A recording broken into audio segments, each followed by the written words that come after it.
Hello, everybody, and welcome to our special T20 World Cup edition from Sportzian. So, joining with me is Vignesh, and this is Himan. Hey, Vignesh. Hi, man. For a long time. Yeah, it's been really long, but yeah. So, we'll not waste any much time, and we'll just jump into whatever has happened till now. Do you think it has been eventual qualifiers? Of course, yeah.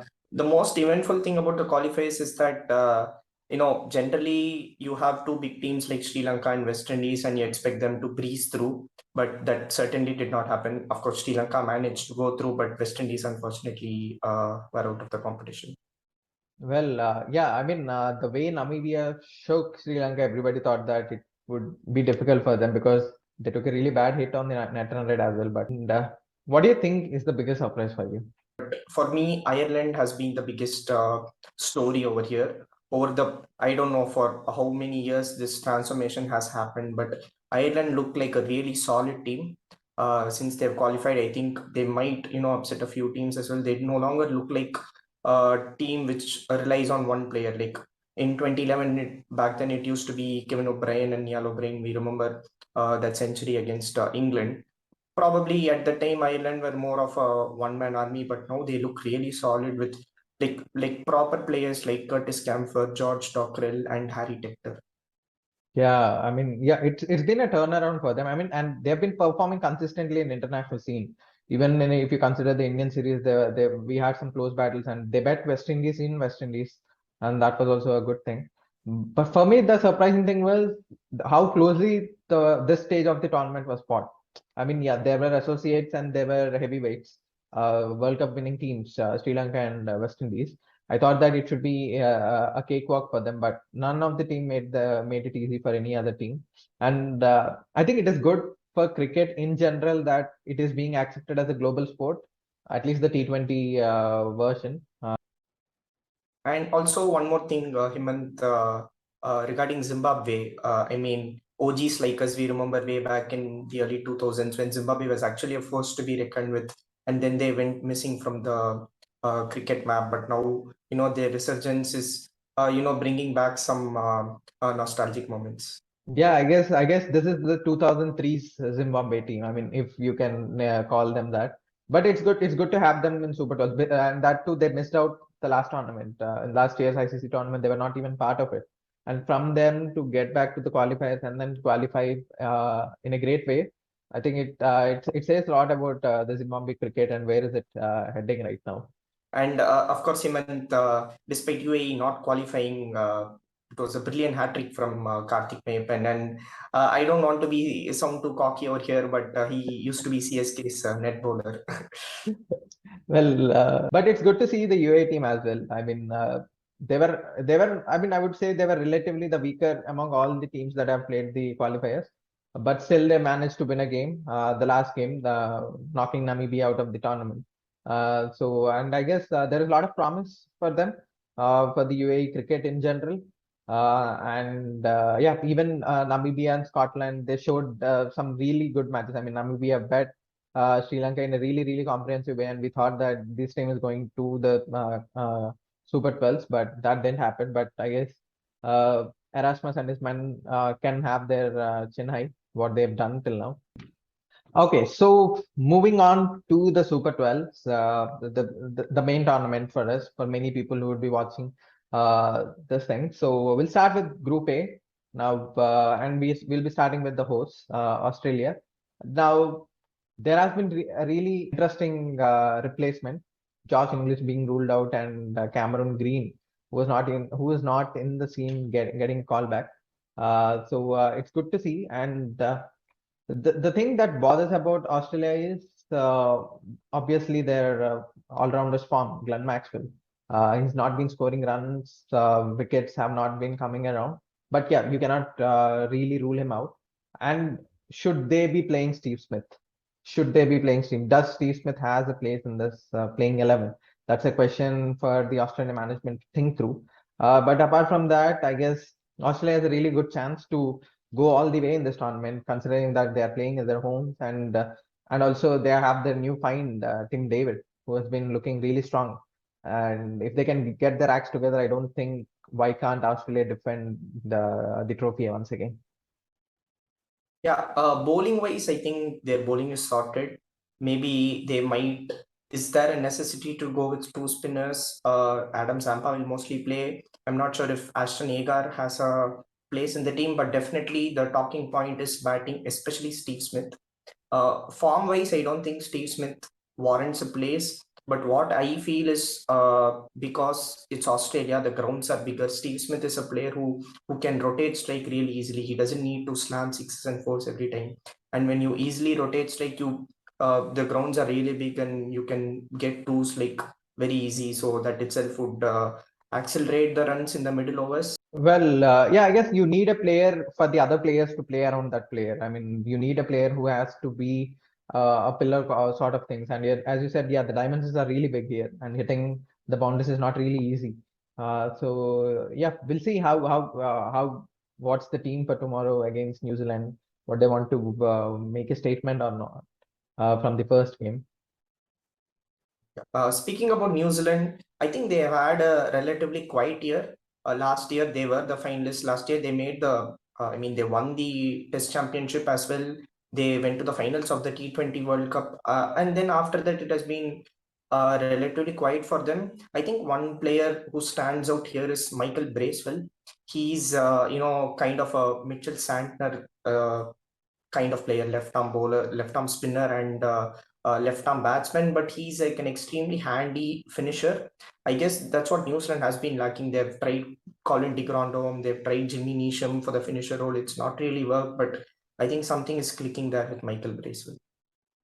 Well, yeah, I mean, New Zealand never enters a tournament favorites. The thing about New Zealand is like they enter every time as the underdogs of the heavyweights. I mean, they are a heavyweight, but they are considered underdogs in that. And I think this time it's very true for them because even Kane Williamson was not in a really prime form up until now, but maybe he had showed glimpses of what he can do in the Tri Series uh, that just happened. So I believe there's that thing, and you always have Martin Guptill at the top of the order who can fire at will whenever we wish to. But I still feel that Kane Williamson's form is really crucial for this team. Not only being a prime batsman, but also being the captain of the team. He knows to lead his men, and I think they also have a pretty good chance of going to the knockouts really unscathed, considering they're not that much alien to these conditions. Okay, talking about the 2019 World Cup champions, England.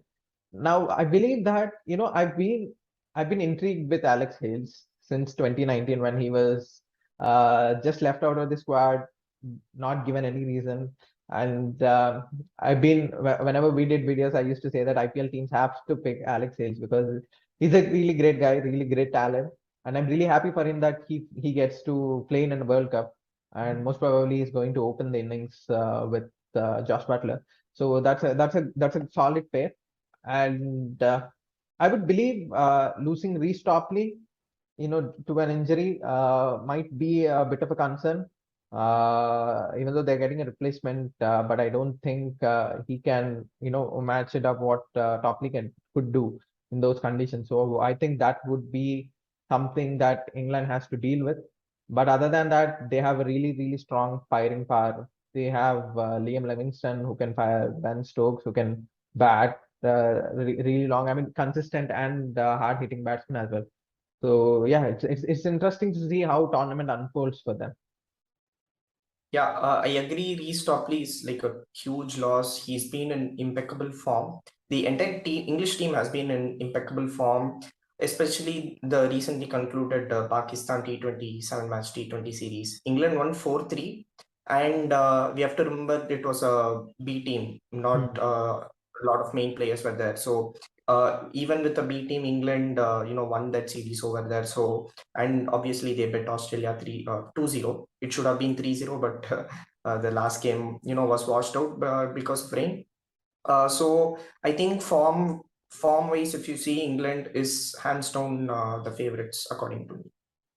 Now talking about Afghanistan, I think all of us would secretly be hoping for Afghanistan to do well. They have punched above their weights in almost all the tournaments that they played in, but unfortunately they couldn't, make it to the next level. We saw in the Asia Cup where they almost beat Pakistan, but they didn't.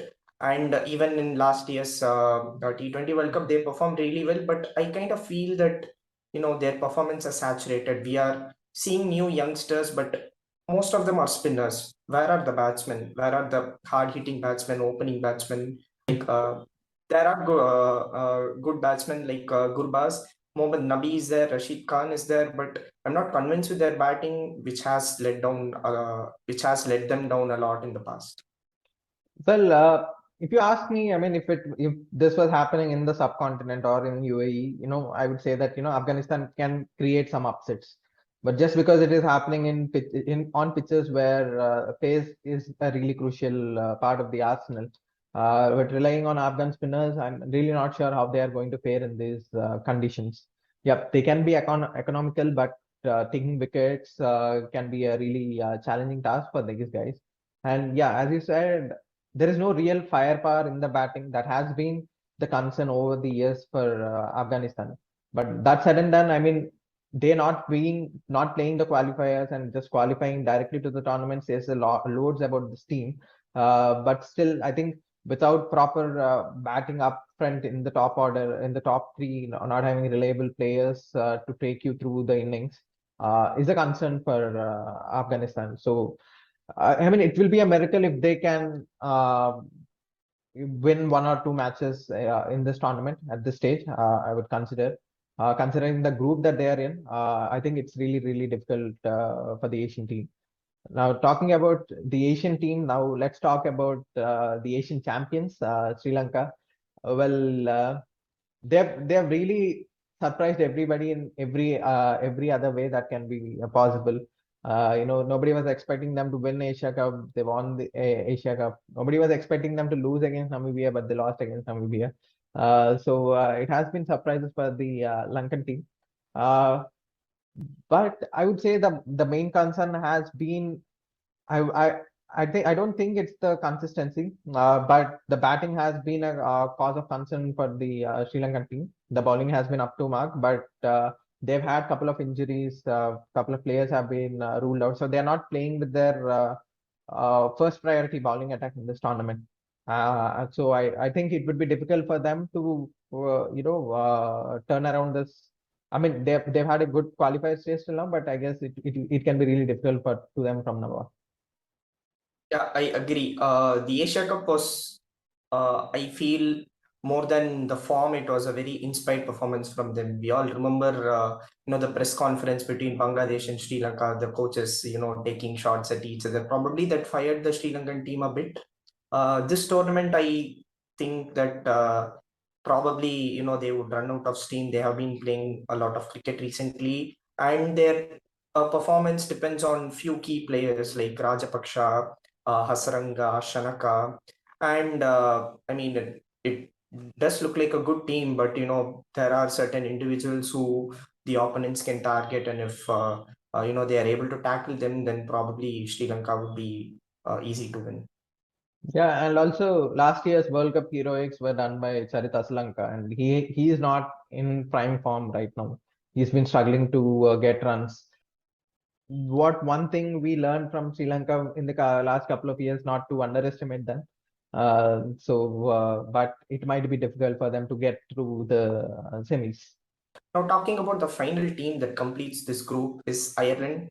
They were one of my favorites in the qualifiers. It's because of the pure quality that they have. As I've already told, they no longer look like an associate nation. They look like all solid players. They're all like, I feel that their game has improved a lot because of all the T20 leagues and T10 leagues that are springing up everywhere. So definitely, it's a boon for all the associate nations. That's why we slowly see the gap bridging down, and I really hope that they cause one or two upsets in this tournament. Well, yeah, I mean, they've been a team. I think we've been following them since 2007 when they upset Pakistan in the World Cup, and then in 2011 they upset England.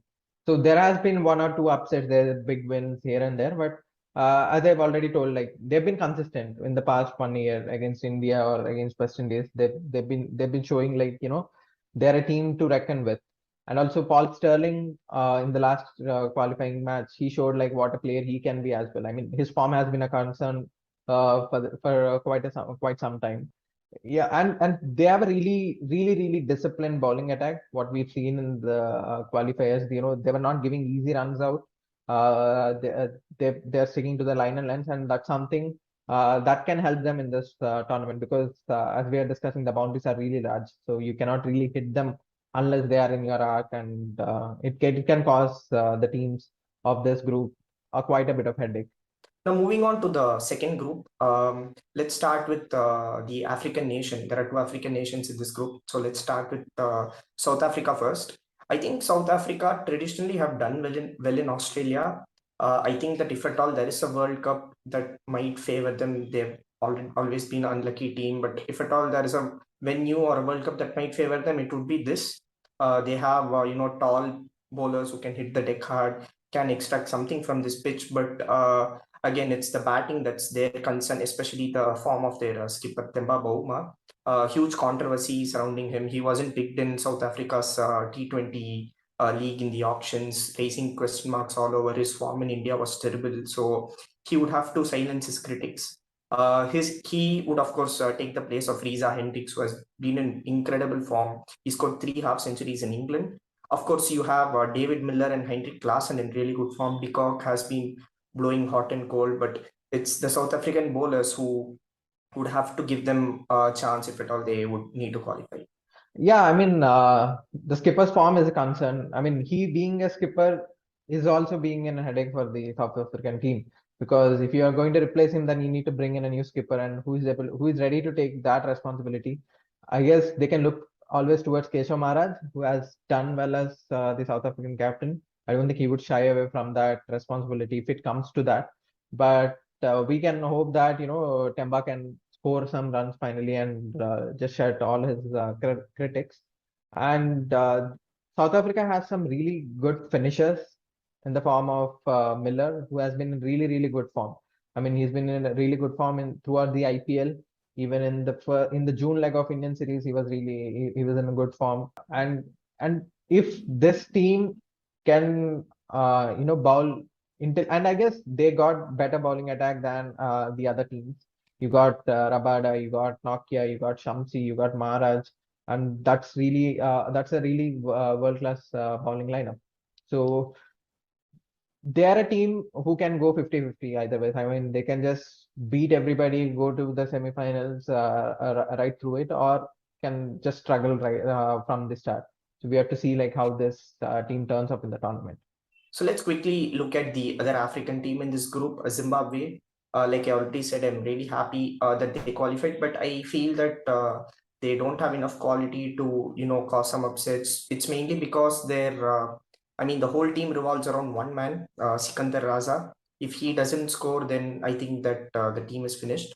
They have pretty good bowlers like Blessing Muzrabani, who has been part of the Pakistan Super League. He's got some experience over there. Tendai Chatara has been in the circuit for a bit, but I don't think Zimbabwe's quality is going to match other teams like Pakistan, South Africa, and India. Well, their batting is definitely a cause for concern for the African nation. I mean, the top three did not fire in all the qualifying matches. And as you said, it's only because of Sikandar Raja they have qualified. I wouldn't be hesitant in that fact, because if you take out Sikandar Raja out of the equation, then I guess Zimbabwe would have been packing their bags home right now. And it's not only that he bats around, he even bowls. He picked up 5 wickets in the qualifying side. So he's a really good all-rounder. You can consider him that. And even though Craig Ervine has shown some form today, but he was slow in his innings. And also, mind you, the bowlers that these guys faced in the qualifiers, nobody was clocking red hot pace. Nobody was clocking 140s or 145s or above 140s or 130s. It has been decent medium pace, and it is easy to handle that pace. But when you're considering the Super 12s, there are bowlers who clock 140s and 150s consistently. So it will be really difficult for the Zimbabwean batsmen to handle that. But if they can negotiate that, maybe they can create one or two upsets. Okay, so let's move on to, since we are talking about red hot pace, let's move on to Pakistan. Very interesting team. When the last World Cup started, when they beat India by 10 wickets, all of us were, thinking this team could go all the way, but they didn't. That's always been the story of Pakistan. Similarly, in the Asia Cup as well, they lost in the finals, which they probably should have won. Again, you don't know what to expect from the team on that day. They can be unbeatable.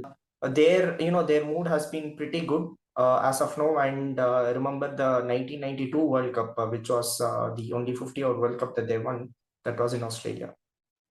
Well, they can take some inspiration out of that team maybe. But addition of Shaheen Afridi is going to boost Pakistan's chances. I mean, you know what he can do with his left arm pace, and he has also performed well in the warm up matches, and he's shown what his pace can do. But I would still be concerned about their top order, especially the opening batsmen Mohammad Rizwan and Babar Azam. I mean, they score runs. There's no question that they're not scoring runs, but can they do it quickly? That's the question. I mean, can they do it at a strike rate of 150 rather than doing it at around 120 or 130? Because that really makes a difference. And that being opening batsmen, they should be able to strike around 150, 160, and maybe close to 200. So maybe Pakistan can think of sending somebody up who can attack and make Babar Azam bat at one down, how he used to do. And I think that would be more sensible decision in a way. Uh, but I guess Pakistan is also having a really good chance of going through the semifinals from this group. It is always exciting to see the arch rivals, having a champion match against them. But they are a team to beat this tournament. Yep, I do agree that because the strength of Pakistan is their pace, which is very similar to South Africa, this condition would suit them much better than the other teams. But again, with Pakistan, you never know. And talking about their opening batting, I think Babar and Rizwan complement each other really well. It's just that Babar takes the sheet anchor role while Rizwan is expected to attack.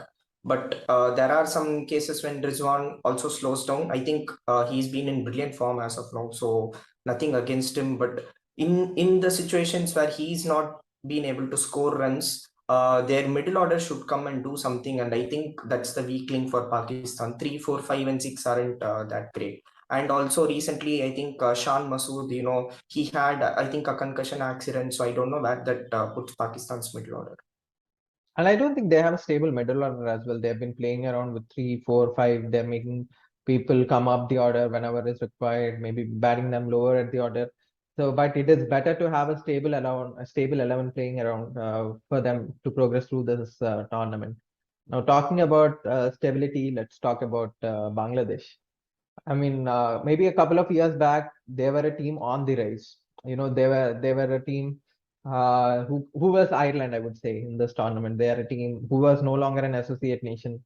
They're playing with the big boys, and but something changed, and I don't know what that specifically is doing to them. But right now they are on downhill. And if you'd ask me if they were playing this qualifiers, I don't think they would have qualified to the main tournament, considering the quality of matches we got. Uh, they have to think through what is the roles of the players, because you feel that everybody is trying to do everything in this team, which is resulting to nothing at the end. So it would be a surprise. It would be a pleasant surprise if they can win a match or so in this league of this tournament. I think you hit the nail on the head when you said if they played the qualifiers, they would not have qualified. I 100% agree with that. So, talking about this tournament, I don't think they stand a chance. So, let's skip to that part. What I would like to talk about is Bangladesh won the 2020 Under 19 World Cup. I think a lot of people forgot about that. So, where are those young people? Where are those young players? Why are they not playing in Bangladesh's team? It's still the same old players who we see over and over again, and I think something has to change. Well, I mean, yeah, it is up to the board to make that decision. Maybe some hard decisions on their part. It cannot be, you cannot be dependent on legacy players. just because they carry some name, and that will not definitely improve the team's chances. I hope something changes in their administration, and I hope that we can see Bangladesh rise again. Now talking about rising, I mean, it is a pleasant surprise to have this team in this part of the tournament. That is Netherlands. I mean, they barely skated out through the two matches that they won, which could have gone either ways. And I believe that this is the weakest team out of the 12 that are playing in this stage of the tournament. But there is some serious talent, like the opening batsman Odoud. He showed what he can do. I mean, he's a really good batsman. He can time the ball really perfectly, really good, and he can hit it when he wants. But I don't think Dutch has any chance of winning any of the matches in this stage of tournament.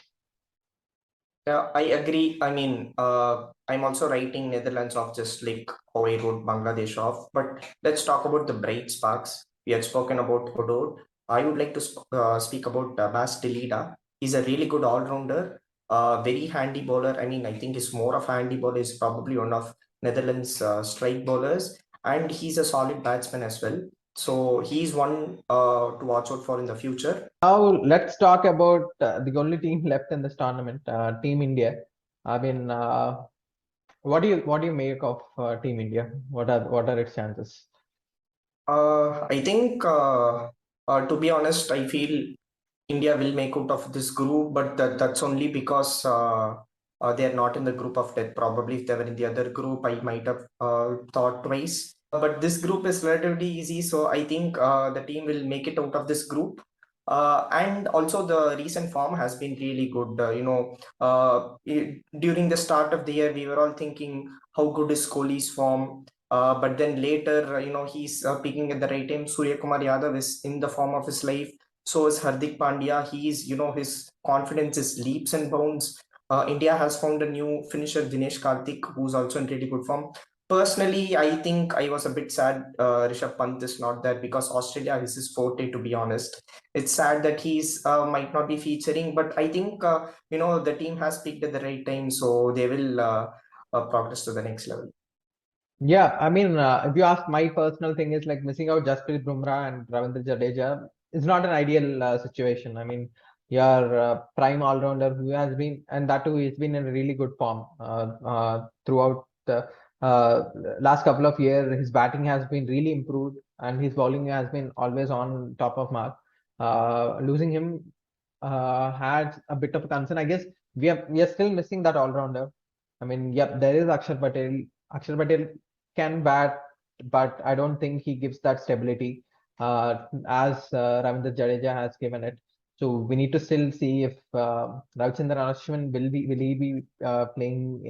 he be having a spot in the playing 11 or not? I mean, my concern. I mean, personally, I would love to have Ashwin in the team because I believe that he's a great reader of the game. He can you bowl intelligently, but he's not taking wickets, and that's a concern. I mean, bowling economically is one thing, but you need to be taking wickets, which Ashwin has not been able to do it. I think the Achilles heel is the death bowling. Bhuvneshwar Kumar is not the ideal person. It's been very obvious. In the last 60-20 games against Australia and South Africa, that's been very obvious. Arshdeep Singh has proved, in my opinion, I like him a lot. He's a really good prospect. Harshal Patel has been going hot and cold. He's not been that consistent as he's been in the IPL. But I don't think he's been a disaster. He's been pretty good. And of course, Mohammad Shami. I think he's really good, well suited for the Australian conditions. I don't know why the selectors didn't take him in the first place, but now since he's here, we saw that one over in the final over in the warm-up game that he bowled, he defended 11 runs. Well, yeah, I think Bhuvi is a really good bowler who can be used at the top of at the start of the innings. I mean, I guess Rohit can even consider bowling his 4 overs over the trot, and again that would be beneficial rather than making him bowl in the depth, because he has been going for quite a few runs in the depth, especially in 18th or 19th over, whichever he bowled. And having Shami is a really good sign. Maybe just because he has good experience in the Australian pitches, I mean, we saw what he did in 2015's World Cup there. He has been the pick of the bowlers. He has bowled really well, and I think the pitches suit his kind of bowling because he runs in hard. He sticks to his line, and he tries to bowl wicket to wicket every time, and that will create some problems for the batsman. Uh, but I'm really concerned. Like, what would be the spin scenario? Would be, will Ashwin be playing, or it would be Chahal? Or yeah, there is Akshar Patel always. So I think that's a wrap from this group. So Hemant, who do you think are the two teams that will go through to the semis? Well, everything happens according to the plan. It has to be India and Pakistan from this group, and I think we have discussed. So for you from Group A, I don't think you would disagree with that. Yep. For me also, it's India and Pakistan, provided the weather doesn't, ruin a lot of games. We see that heavy for rain forecast is there in Melbourne. I don't know how many matches are going to get washed out in this tournament, which will definitely, throw all our predictions out of the window. But like you said, in if everything goes as per the plan, it's going to be India and Pakistan. I wouldn't mind some 8 over matches because I guess Rohit Sharma is the king of 8 over matches, and I don't think we should be worrying if it is an 8 over match because we've seen what Rohit can do in an 8 over match. But yeah, but I guess ICC should have thought through maybe if they are going to conduct a tournament when there are rains hitting the Australian continent, then I mean I think they should have thought it through. They should because I think everybody deserves to watch all the 40 overs of all the games, not just restricting it to rain curtailed matches. But I really hope that rain stays away. But I don't think that's the scenario. I don't think that's the scenario for Australia and New Zealand or India and Pakistan as well. Okay, so who do you think will be battling out in the semifinals then? So I think from the first group, Australia will qualify at the first rank, followed by England. And in the second group, India would be the number one team, followed by Pakistan. So I think the semifinals lineup would be Australia versus Pakistan and England versus India. And I think Australia and England would be in the finals. Okay, that's interesting. I mean, if I chose your four of top finalists, then if India is playing against England, then I would say India would beat England. I mean, it's just because our history with them in the playoffs or in the knockouts of various ICC tournaments. I believe that we have an upper hand, but I don't think England will qualify from that group. I think it will be Australia and New Zealand, which will have a repeat of 2019 semi-final of India versus New Zealand, and Australia will play Pakistan. And it really breaks my heart to say this, but I guess New Zealand will trump against India. It's just, and it's again just because of New Zealand's history against India in the ICC knockouts. We've been really, I don't think it's even the knockouts. I think we really play poorly against New Zealand in any of the ICC tournaments. I mean, think I've been seeing since 2007 T20 World Cup. I've seen 19's World Cup, 21's Test Championship. I don't think we fare well against New Zealand. So keeping in mind, I think it would be a repeat of 2015's final of Australia versus New Zealand, and I think Australia will win this. So that's our analysis of the T20 tournament in Australia. We hope you enjoyed this. Please let us know who do you think will be qualifying to the semi-finals, who would be winning the tournament. And till then, this is Himant and Vignesh signing off.